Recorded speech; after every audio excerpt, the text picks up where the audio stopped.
Hey, a good Monday morning to you all.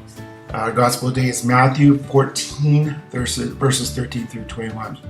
And the scene is Jesus is walking on the water.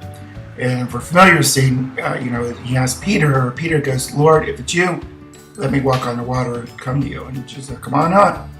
So Peter does. And as long as Peter keeps his focus in on Jesus, he does pretty good. He walks on the water. When he starts to look around, notices the wind and the storm, that's when he begins to get in trouble, get to sink. Now, I think to understand this a little bit better, we need a little bit biblical symbology lesson. And remember that large bodies of waters and storms, and really the Old Testament Jewish scriptures, represented chaos.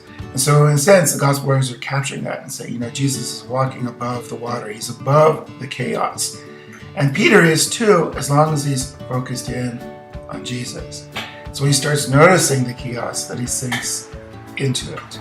So this, obviously, I think the spirituality of this is that when we keep our focus in on the way of Christ, then the storms are going to happen, but we're not going to sink into them. We got to keep our focus in on that way of Christ. And this is more than just us as individuals.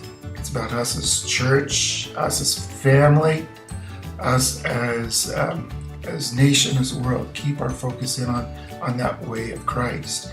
And when we do so, then we go through the storms. We keep our direction, our good sense of direction. And so this day, if you are noticing in yourselves or in your family, caught up in the chaos, caught up in the storm, maybe it's time then to refocus, to say, where am I heading? Where is my focus? Are we focused in on that, what's causing the chaos? Or do we need to refocus in on that way of Christ, that way of knowing God's love, that way of building community, that way of forgiveness, that way of peace and harmony? Right? Hopefully that sounds good. So y'all take care, and I will see you tomorrow. Bye-bye.